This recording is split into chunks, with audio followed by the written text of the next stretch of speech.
All right. So hello, everyone. My name is Helen Chen, representing for ABLE, the Association for Authentic Experiential Evidence-Based Learning. We're so delighted to have you join us today for this book launch session on for two books, Making College Courses Flexible and the Blended Course Design Workbook with Katie Linder from the University of Colorado at Denver and Kevin Kelly from San Francisco State University.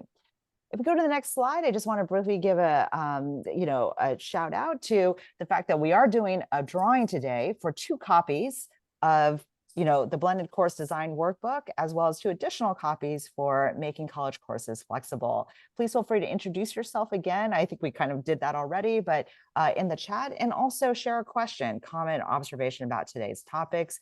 We will be doing the drawing during the course of today's webinar and announcing our winners at the end of today's session. So again, thank you so much, for joining us today. So just to give you a little bit of a heads up on upcoming ABLE events. So we do hold these regular webinars as well as online workshops. Our next one will be on May 27th. We'll be on artificial intelligence for portfolio feedback and assessment. I'll go ahead and pop the links to these events in the chat in case you'd like to follow up and learn more. Our next one after that will be on June 27th. On disciplinary portfolio practice from research to application, e-portfolio practice across the disciplines. In that particular session, we'll be featuring contributors to a special issue of writing across the disciplines, but with a focus on e-portfolio practice. So also it will be really interesting to see a whole array of different kind of portfolio applications. And then lastly, our call for proposals just came out for the ABLE annual meeting. It will be taking place in person in Providence, Rhode Island, August 14th to 16th. So if you're interested in contributing, and possibly joining us in Providence, we encourage you to check out the call for proposals. The deadline for proposals will be at the end of the month on May 28th. Okay, I'll go ahead and pop those in the chat, but let me briefly just introduce Katie Linder and Kevin Kelly. So Katie is actually, I'm going to just scroll to my notes here. Katie is currently the Associate Vice Chancellor for Academic Innovation and Strategy and the Interim Vice Chancellor for Strategic Enrollment and Student Success at the University of Colorado, Denver. Her talents aren't just limited to academia. She's also a certified coach with the International Coaching Federation and a registered yoga teacher with the Yoga Alliance. We're so delighted to have her with us today. I've actually been a fan for quite some time after reading her book, Managing Your Professional Identity Online. I'll actually put her website portfolio into the chat shortly. Our next speaker will be actually Dr. Kevin Kelly. He teaches online courses as a lecturer in the Department of Equity, Leadership Studies, and Instructional Technologies at San Francisco State University. He's also a member of the ABLE Board of Directors and the ABLE Task Force on Digital Ethics and ePortfolios. He somehow is, I don't know how he fits it all in, but is a prolific writer and has published several books on a variety of conferences. And I know he's just coming off the heels of organizing and facilitating the Peralta Equity Conference, which happened online, I think, just last week. So we're so thrilled to have him with us. I've known Kevin for many years, just like Chris, and he is also a beekeeper. So I'd like to just throw that little tidbit in too. All right. So I'm going to pop all these links into the chat. Again, please feel free to use the chat to ask any questions that come up, or just unmute yourself and raise your hand since we're a small group today. We really would like this to be as interactive as possible. So now I'll turn it over to Katie and Kevin. Thank you, Helen. And just an official thank you to ABLE for sponsoring this event. It's really exciting to be able to tell people about the topics from these 2 amazing books. So we thought we might start with some definitions because everybody has a different way of looking at the blended/hybrid learning, and flexible courses are still a moving target. So for us, blended learning is a course modality that replaces face-to-face components of a course with online tools and content delivery and possibly activities as well, and an intentional design that promotes active and self-directed learning. And so that's going to be our operational definition for blended learning. And it's the one that we used in the blended course design workbook. And for flexible courses, many people are familiar with HyFlex, which I'll jump into in a second. But because of the work I did with the California State University system, we expanded the definition to not be just hybrid flexible, but just plain old flexible. And it's really just a course that combines 2 or more learning modalities. And so in this chart, you can see how we have really expanded over time to include a wide variety of combinations, where if you treat this a little bit like a compass, in the north, you can see that a course can be fully online, but it might combine synchronous and asynchronous modalities, either alternating between the two or providing students the freedom of choice to pick which modality they'll use for a particular course session. On the east side of the compass here, you can see that there are a couple different combinations of being in real time, but you might be on campus or you might be online. And so some of those combinations include what we are here to talk about today, blended or hybrid courses where you alternate in class and remote settings, or you might be doing it co-synchronously, as the term has evolved, where you have in-class and live remote students at the same time. And obviously, our definition of blended isn't limited to the alternating format, but it's a common one. And then in the center of the grid here, you can see where we are combining even further, either combining in-class activities with asynchronous activities, which might be a flipped class, or in some cases there are hybrid asynchronous courses, and then hybrid flexible, which is a combination of real-time and on your own time, in person and online. So you're basically bending time and space. Stephen Hawking would have some challenges with HyFlex, I think. Hey, Kevin, are you sharing your screen? Yes, I am. Okay, because not seeing, is anyone, I'm not seeing it. Yeah, I'm seeing it. I see Oh, you it. are seeing Check it. in the upper left-hand corner of your Zoom Oh. window and make sure you click on Kevin Kelly's screen. Got it. Okay, sorry about that. It's the No new worries. Zoom features. Thank you. Yes, it is. The new Zoom feature, hiding the slides, you know? That's right. That's right. From the host. Even better. All right, thanks So- everyone. You have just identified one of the challenges that we'll talk about today when having a multimodal course experience with tools like Zoom.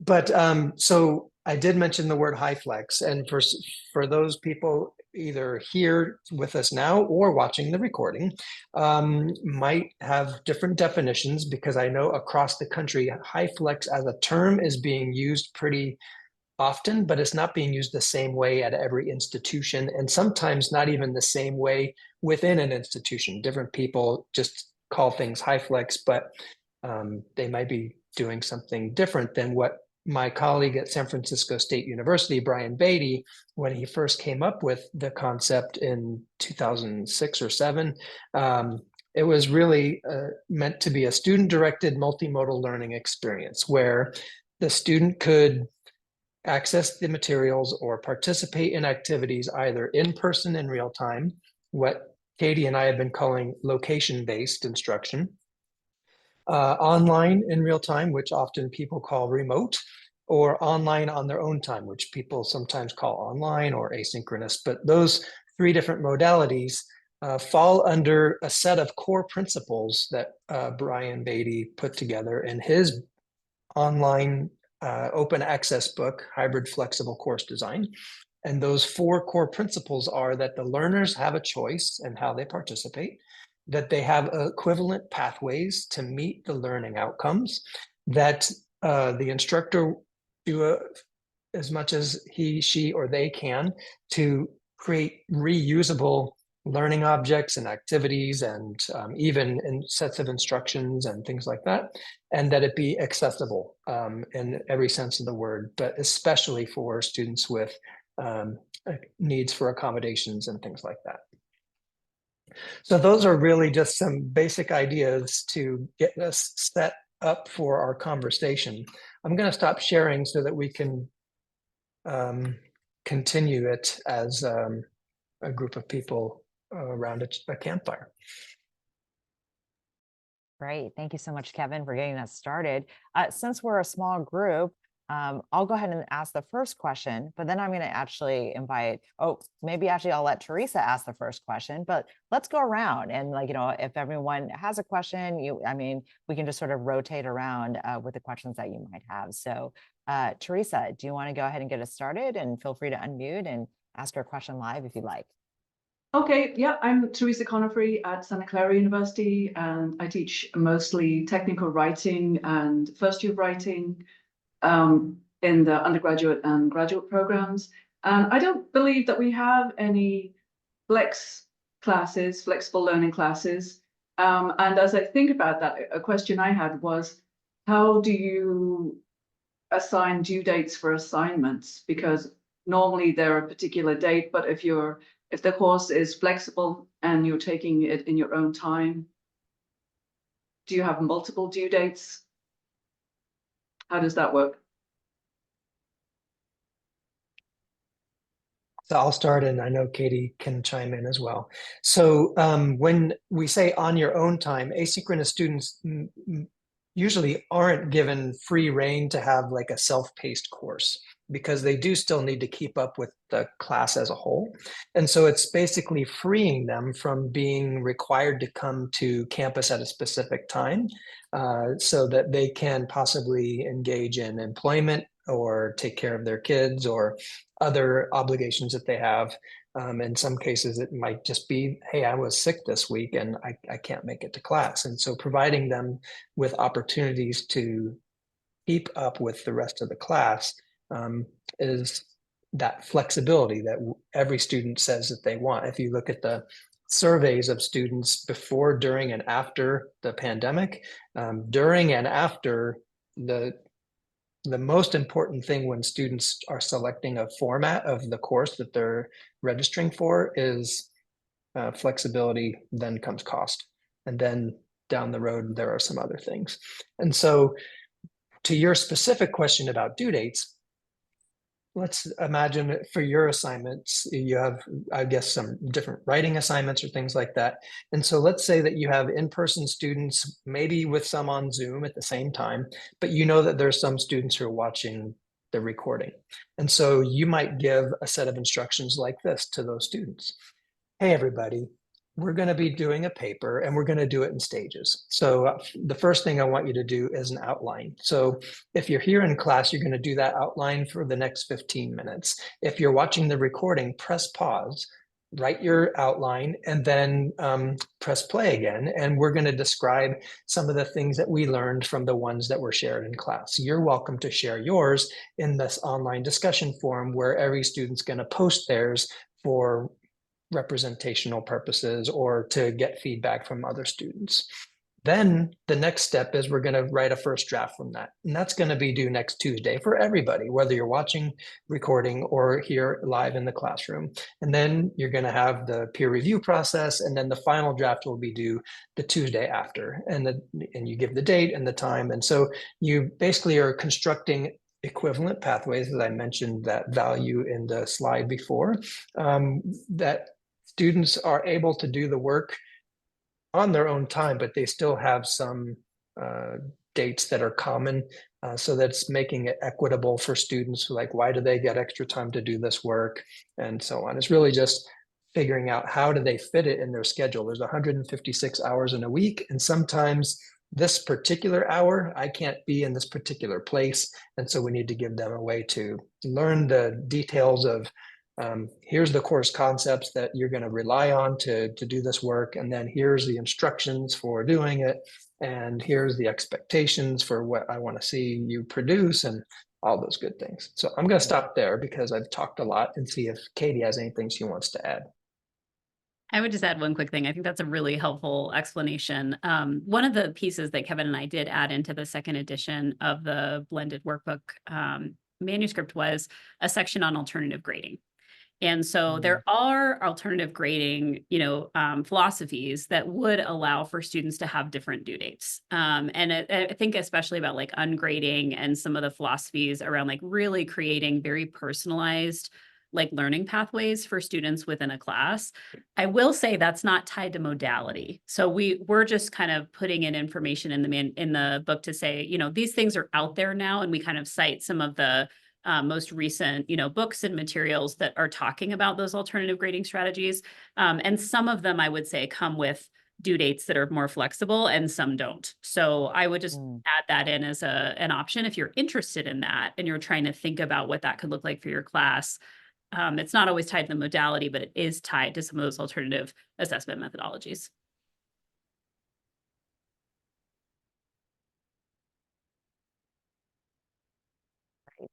Thank you. So I'll go ahead and ask the next question, and then I'm just going to put Gail on notice that she can ask the question after me. And maybe this sort of builds on sort of the alternative grading approaches and so on. So how do you think blended or hybrid courses meet the needs of students, and which students? Since we have like Say here representing community colleges, as we think about the breadth of students that all of our institutions serve, would love to hear your thoughts about that. I'm happy to start with that one, Kevin, and then feel free to add in. One of the interesting things about the literature around blended and hybrid learning and online learning too is it often gets population specific. We're really interested in kind of who are the populations of students that this works the best for.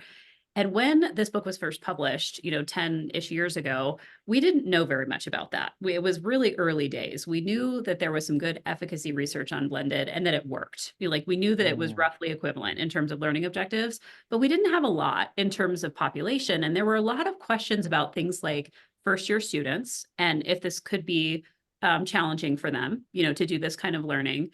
Students with disabilities, there were some questions that we were trying to kind of understand. And the further along we've gone, with different blended populations, one of the things we're really seeing with many of our student populations is that they want more flexibility. They're asking for this in all different kinds of ways. In the population of students that I primarily work with here at CU Denver, we have a very large number of transfer students. We have more adult learners on in our campus. We have about half of our students are students of color, half of our students are first generation. And we have students that have families. We have students that have jobs, like so many of our campuses. And they're saying, we are looking for as much flexibility as you can give us. We want to complete our education.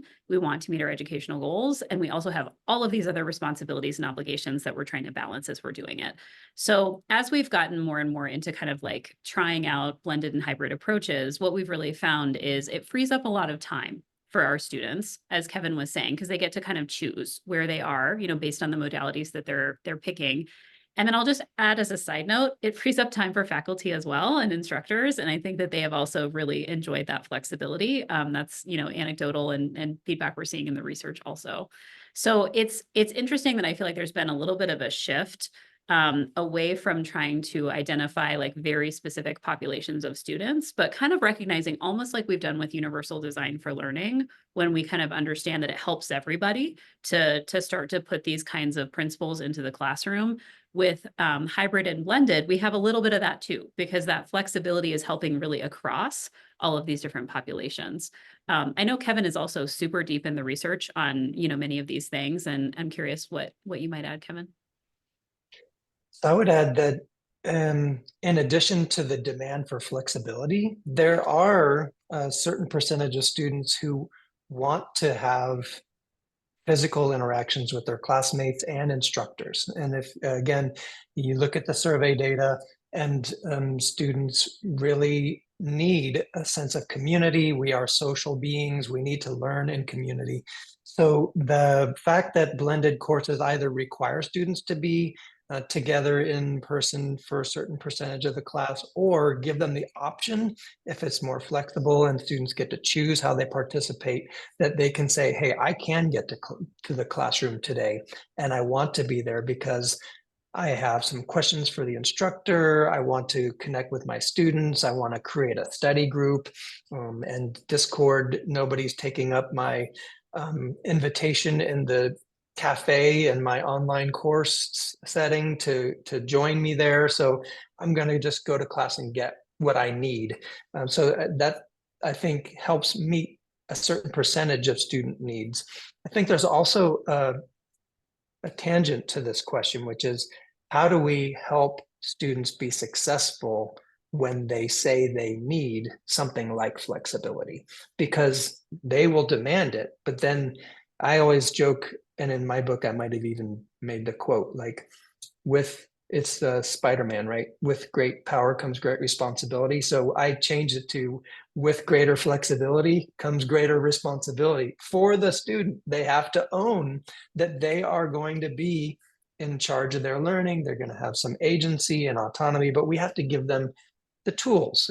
Katie just described a number of populations that, like first generation in particular, are going to wonder, okay, yes, I have to work. Yes, I have to take care of my kids. But when I get to the coursework and I'm watching a recording and can't ask a question in live real time, how do I get that answer? How do I move forward so that I'm not trying to complete assignments without understanding the underlying course concepts? And so again, like I just modeled for Teresa with that example of like, here's how we're going to handle this paper. And you're addressing each group. Like I have a colleague who did a case story for my book who said she just I'm doing a shout out to my Zoom people, and like she said it wakes them up, like, oh, we're part of this class. We're not just watching the in-person students having a class.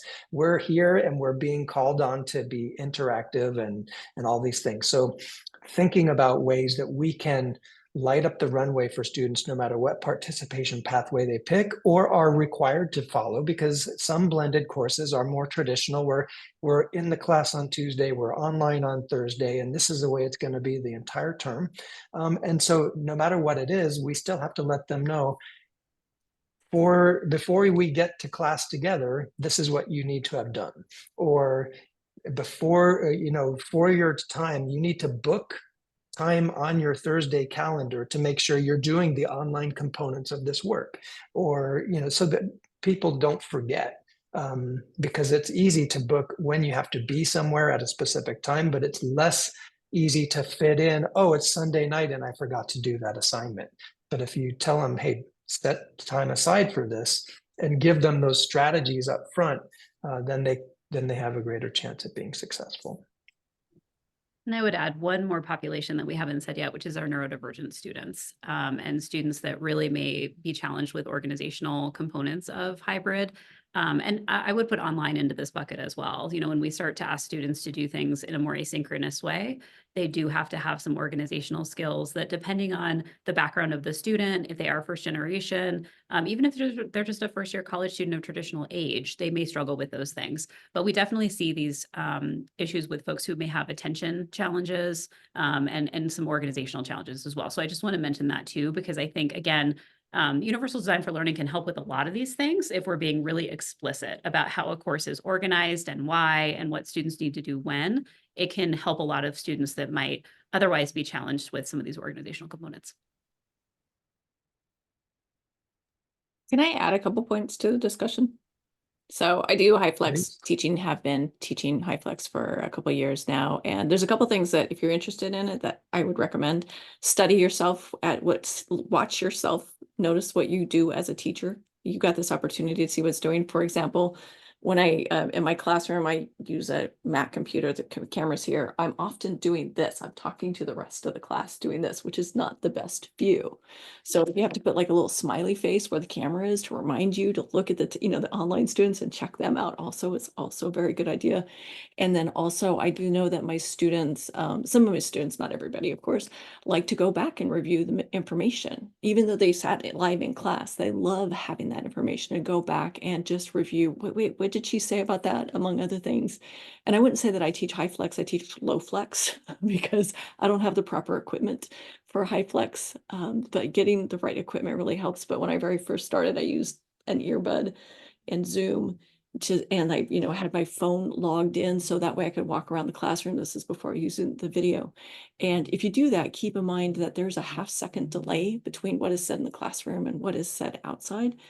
And if you have and another option on HyFlex is that, for example, I teach a photography class, so it depends, what your class is. But as I was first starting, I had our classes have computers. All the students have computers in front of them. So I had them all Zoom in and had them learn how to hold down the space bar to talk so everybody could hear them speak before I got an actual microphone that could reach the class.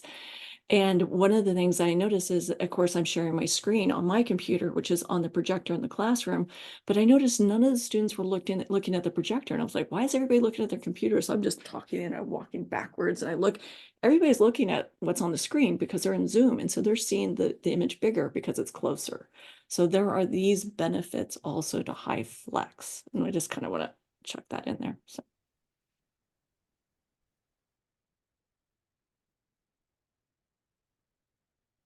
Yeah, I think it's fascinating to think about when we have these multiple modalities going. It's almost like considering, of course, it's like with any addition of technology, it makes you pay attention to stuff that was true all along, but it just heightens it.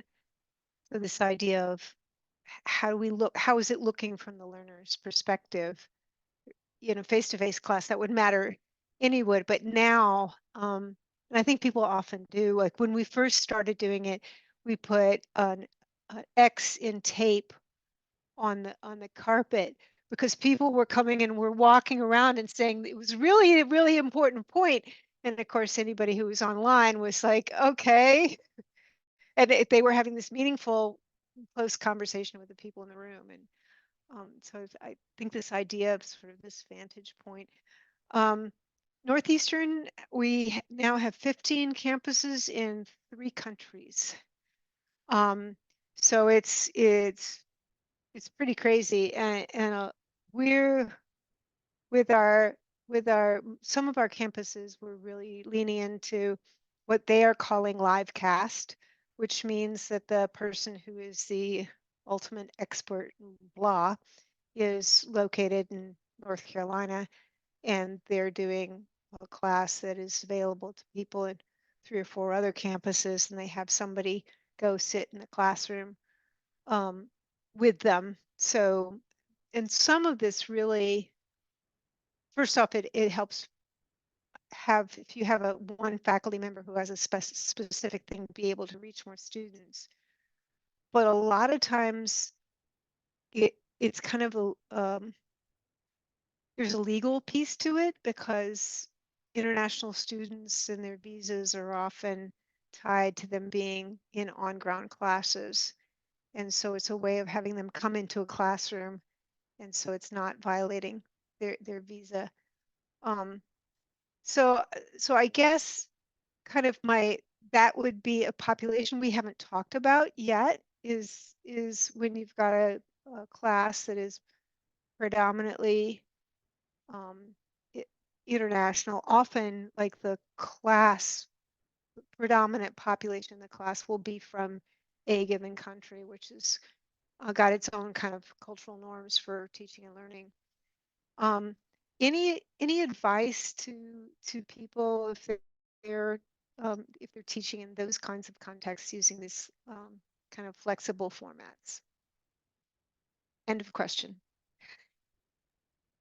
That is really helpful information, context, and a helpful question for us.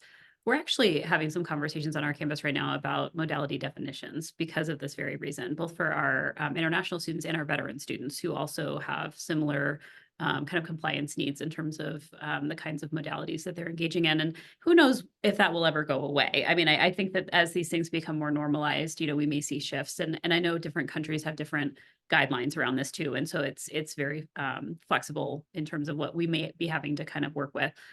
One thing I would say is I think it's really helpful to understand the very basics of the definitions on a campus, because I actually see this causing a lot of confusion for faculty and instructors who are people in the classroom who are trying to find the best ways for their students, but we want to signal to students what they're getting into when they sign up for a course. And I think when we don't have clarity around our institutional definitions, that is challenging, because students may be signing up for something and not fully knowing what it is. And one example I'll offer is we are working right now to figure out what to do with our remote definition, because our remote definition implies that you could be asked to come to campus at any time. And it's basically synchronous online, but the reason it was created, obviously, was through the pandemic and what we were doing there. And so there's actually a fee associated with our remote modality that doesn't make sense anymore because people are using it as a synchronous online modality. And so we're trying to kind of think through some of those pieces, and it's caused people to do workarounds. And like, you know, as you can imagine, people are getting very creative about how do I get my students out of paying this fee when I just want to do synchronous online, or I just want to do this other thing. And so that's like a place I would start, is that, you know, how can we make it really clear within our institutions what these things mean, and how do we also revisit them? Because so many things, as Kevin showed in that diagram, we have all of these different ways of doing this now that we talk about and may not have the same language for. And that causes, I think, some confusion as we're trying to both signal to students what they're signing up for, and also to faculty how they might be trained or get professional development support for the kinds of things that they may want to do with students. Yeah, I think that really is interesting, because for me, coming from sort of the blended, and also, you know, big fan of Kevin, is that kind of flexibility and the fluidity and the responsiveness, the transparency, you know, that makes people actually be able to have the executive functioning to do this well. But as I see the institutions, for various reasons, very legitimate reasons, kind of designating. I just got a message from the College of Professional Studies yesterday that it was a message to all of the faculty laying out what the categories meant, and basically chastising faculty who were switching modality on the fly because they were cheating, they were breaking the rules. If you're in this bucket, you can't. Now, I think some of those faculty were going, well, it's on ground, but actually we're going to meet online this summer. So that's not quite in the spirit of the flexibility that you're describing. That's, but I do think there is this flexibility, this confusion, and then there's also the question of how flexible at the institutional level, you know, is the course, you know, designation. And I guess in the absence of that with it, you know, what kinds of language might you have in a syllabus, or how do you like get clear with students on that so it's not a bait and switch? Well, and I Well, would and add oh, go ahead. I was going to say one more follow-up, because that's such an important point, is we're also catching up with our own data and how we are, because it used to be that we really cared which students were in which modalities. And we were like tracking that and trying to understand that for course scheduling purposes and all kinds of ways that we use that data from an institutional perspective and locally within schools, colleges, departments. But it's been interesting. I've seen a shift on my own campus where we're more interested in multimodal students than we are in like purely online. We're trying to understand, where are they sitting, you know, within, are they taking multiple modalities in one term? Are they not, because our students are saying, we don't want to be tied down to being in an online program. Like, let us be where we want to be. Like, don't make us pick, basically. And that's changing our dynamics too around what we're calling things, how we're collecting data, and the kinds of questions we're asking about that data and what it can tell us, because we're just in a very different place, even than we were 5 to 10 years ago, in terms of what we thought about online and how we were kind of segregating those students. And now that we have so much hybridity, it's really shifted, I think, what's happening at our institutions. So I think it's unfortunate to kind of constrain, you know, in terms of that flexibility piece.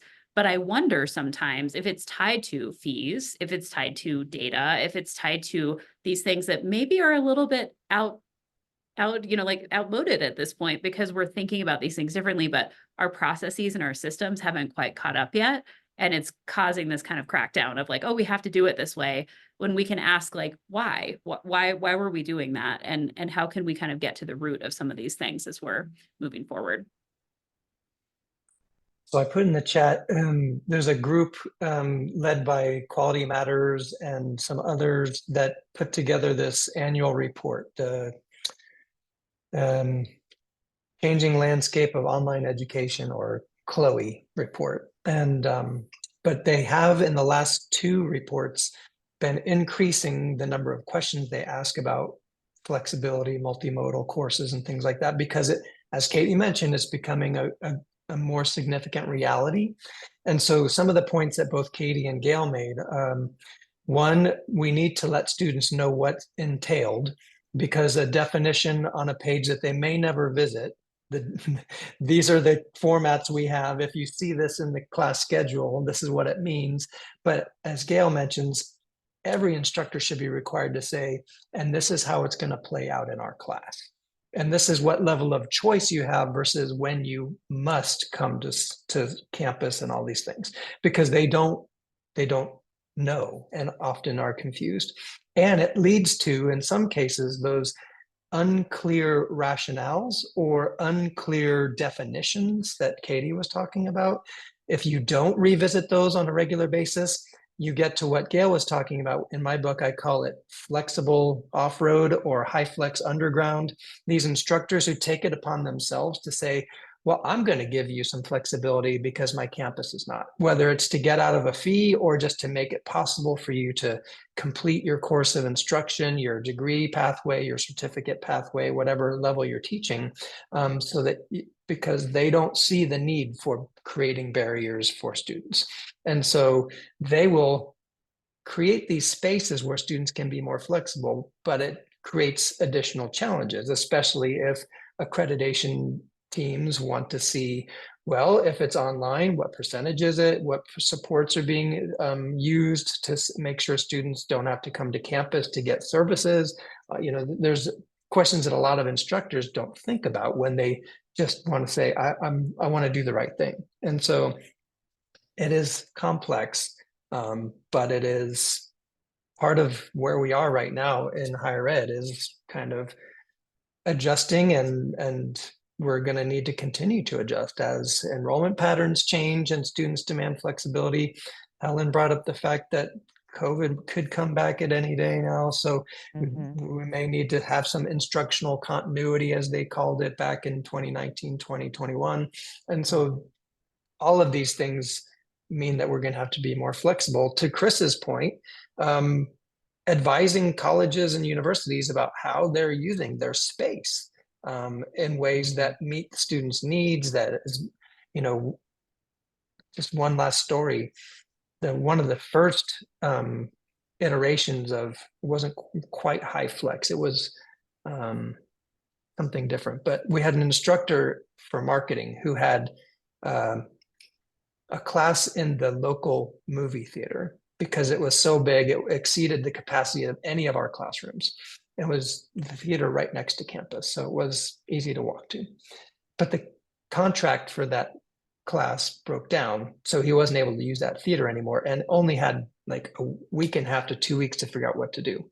So we ended up creating a video conference solution where students could be in 3 different classrooms. 1 had the instructor, 2 had TAs, with basically the instructor being piped in, similar to what Gail's talking about with international students, or in some cases in Colorado, it's rural students who they're combining across colleges so that they can have a course that is revenue positive.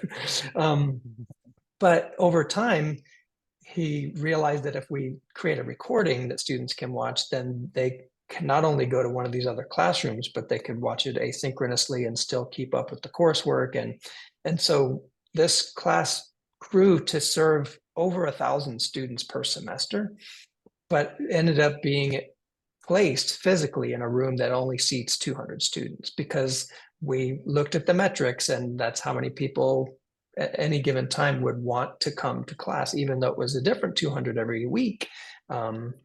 We didn't need a space. We didn't need to have those ancillary classrooms, because we evolved over time. And so that's the way we can start looking at data, start looking at needs, start looking at supporting student success in different ways. Thank you, Kevin. Chris, I wonder if I might invite you to share a little bit what you've seen in your role, like being from AV and now in this like new role that you have in the UCLA Center for Teaching and Learning. Sure. My new role is evolving. And I should state that any opinions I say are my own and not the universities or the departments. Just so that in case for some reason you run into a UCLA person, you don't think that we're moving this way. I was involved in the renovations of classrooms during the 2010s. UCLA had a period of time where the facilities management they stopped doing renovations of classrooms because of budget cuts. There was a period of time during the 80s and 90s when they would go through the rooms, renovate them, redo the furniture, make them look nice. This was, very early, pre-AV, pre-digital. And then around the time the 21st century rolled around, because of budget cuts, the facilities department stopped doing that and went to all classroom projects being deferred maintenance. So what happened is that 10 to 14 years later, classrooms were not doing as well. And then on top of that, there was a shift to the presentation of audiovisual. In the 90s, AV was very much old school, very decentralized, very based on media. Some things were on 16 millimeter, some things were on slides, some things were on video. And during the 2000s, you had a change into it all becoming digital, for more, practically speaking. So my department took the lead, and this was my old department, the Office of Instructional Development, took the lead in being the shepherd to renovate classrooms during the teens. And we worked with facilities, we worked with all the stakeholders and got almost halfway through the there's a term called general assignment classrooms. This is for rooms that are not controlled by a specific department, but are kind of the general ones that the registrar controls. So that my focus tends to be on that. We got almost halfway through those, and then a combination of two things happened. One, our department had been fighting uphill, or upstream is probably the better way to put it. We were not in charge of facilities. We were not in charge. We worked together in collaboration. But after 5 or 6 years, the wheels were kind of coming off that wagon. People change and priorities change. And so there had been instead of doing rooms every summer, it was already changing to just 1 or 2. And then COVID happened. And renovations of classrooms just went completely off in terms of the whole package. There was lots of upgrades to make things what I call Zoom capable, because you get yourself into trouble when you try to describe how capable of hybrid learning a room is. But they had a very basic concept of being able to transmit broadcast via Zoom to remote students and or record the front of the room. The reason I gave this whole backstory is, to me, there is a cost with physical space renovation that I have seen. And when you don't do it, you have physical spaces that don't feel worthy of the institution that you're in. And when you do it, you need to make sure it's done in the right way to kind of keep a pace. So I kind of view one of the things that I'm trying to help with is try to make the right decisions in terms of determining, when you do come in person, one, the space has to be worth that person coming to. If a person is coming to a physical space and it does not fulfill the purpose of the educational goals, then eventually you'll have those students go asking, why are we here? Why aren't I doing this online? Why aren't I doing this in some other modality? So if the university is not living up to its end of giving physical resources that are worth it, then it's failing. And then secondly, there's this concept of the cost of renovating things, and where does that balance lie? I mean, I kind of predict over time that what we're going to see is a decrease in traditionally used classrooms. I mean, I don't know if this is years versus decades about how you want to pace out, what the pace is going to be. But large classrooms probably should become smaller, rooms, And then the smaller rooms should become, you know, more active learning places, assuming that that's the right role for them. So to me, but getting back to the question, I kind of look this all as a question of cost, because the universities are kind of in a bind. They need to spend more to make their spaces better for all these types of learning. But then that, you know, if you spend so much money on your physical spaces, but some of them are going online, where do you know where to stop and focus on the ones that are there? So that's kind of where I'm hopefully seeing my role be with the university. I can see why it's still evolving. Yeah. Given So all of the, yeah. does anyone have any thoughts about what, you know, kind of what I said? I don't know if Helen, what your field was. You said you were at UCLA. I don't know what buildings you spent your time in, but if you had memories of them being good or bad. Well, yeah, I mean, and so this was like in the early 90s. I think they Okay. were functional. Yeah.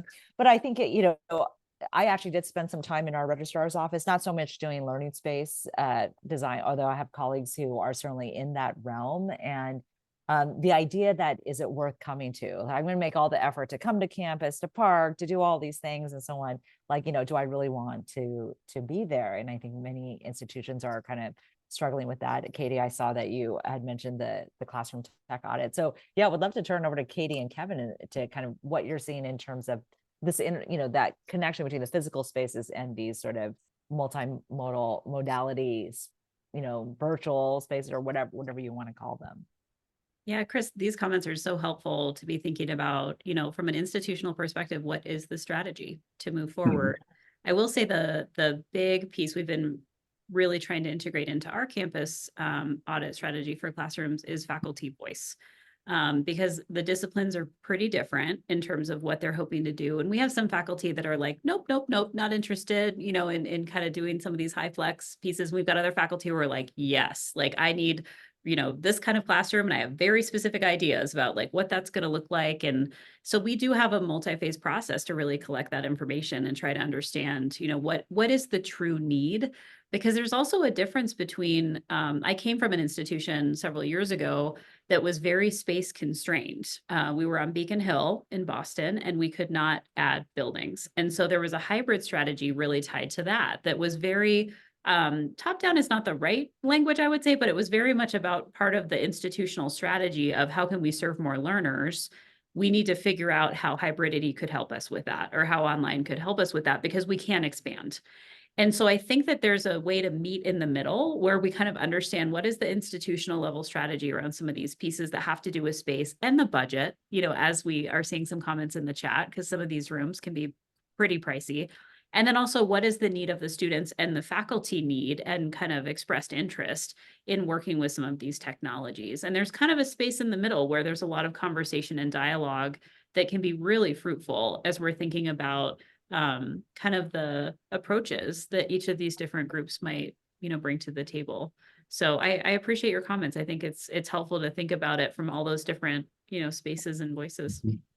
Yeah, and if I could add, UCLA has similar land development issues because it's locked around by expensive neighborhoods. Yeah. It's in the Bel Air area of the Los Angeles, and so there is no, well, I need to put an asterisk on that comment. I was going to say there's no way to expand, but I don't know if you've read the news. Over the last 2 to 3 years, UCLA has acquired properties across Los Angeles. They've taken over a campus that was in the Palos Verdes Peninsula. They bought a building in downtown, and just within the last year, they have purchased the West Side Pavilion Mall shopping center. That's around 3 to 4 miles south of campus. If anybody has seen a Tom Petty video of Free Falling, he's in that mall. It was at one time the definitive Southern California, Los Angeles mall, and now it's being used. It's being used a lot for research purposes. They have a more of a goal for that. So UCLA has actually been purchasing different types of campuses or areas around the Los Angeles area. But for general education, I don't see how those are going to be very functional in terms of, working that into an average student's life. Mhm. It's hard enough to come to a campus. What if you have to go to different campuses? I kind of see them being more specifically for either disciplines or for kind of time programs, like spending a semester at one place, for example. The South Bay in particular lends itself to marine sciences, for example, or life sciences. But the traditional campus itself of that everyone thinks of is the smallest in physical acreage of all the UC campuses. Every other UC is larger, though UCLA has the most enrolled students. So how to use, developing some sort of classroom building, or now, a learning pavilion would require replacing something that's already there. So, it has to be done very methodically.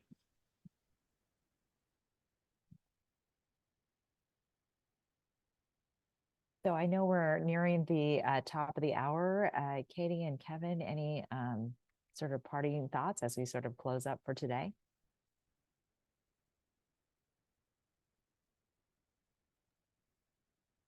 I can go ahead and start. I would just say, what a fun conversation. Thank you all for joining us live. And also just seeing like the really interesting complexity of modality questions these days. And I think we've also seen some really interesting, as we have talked about today, space shifts following the pandemic, and kind of seeing what the trends are with remote work and, all these other interesting things. This was not the direction I thought some of this conversation would take, but I'm so glad it did, because it's just so interesting. And I'm so glad you all lent your voices to the conversation. So thank you. I'm going to echo those comments, and I'm going to add, for those watching the recording, if you are, let's say, an advanced instructor who's been teaching blended or hybrid for some time and are looking, how can you step up your game or do something differently? The one thing that I've been hearing the last few weeks, because I've been talking to students, is talk to your students.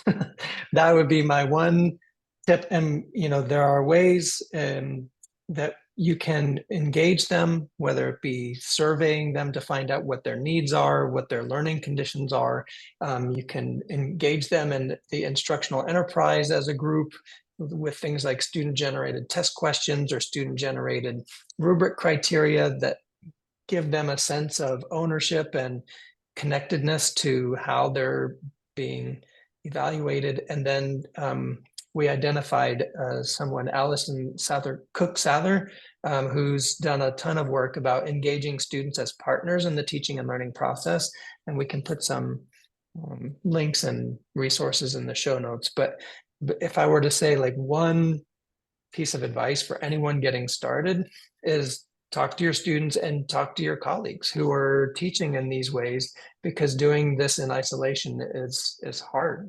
And so find fellow instructors, find academic support staff if they exist at your college or university. And if not, there often are people in centralized roles like distance education coordinators who are faculty some of the time and coordinating different things. But just, you're not alone, full stop. Well, thank you both so much, Katie and Kevin, and everyone here for this wonderful conversation. This is the time in the webinar where I get to channel Oprah and say, everyone gets a book. So there were books and 4 people. So we're thrilled. I think, Chris, you're the only one who I don't have your email. So I need to get that, but I think I have emails and contact information for everybody else. So I'll be reaching out to you to see how I can send you, or Abel can send you a book.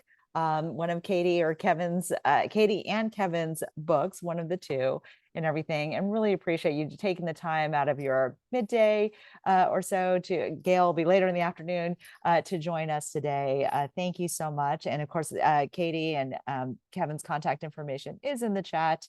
So you get a book, you get a book, you get a book, you get a book. Everyone wins today, but most especially, we're grateful to Kevin and Katie for sharing their expertise with us today. So thank you so much on behalf of Abel. Hope you'll join us for a future conversation and webinar. Thanks, everyone. Thank you.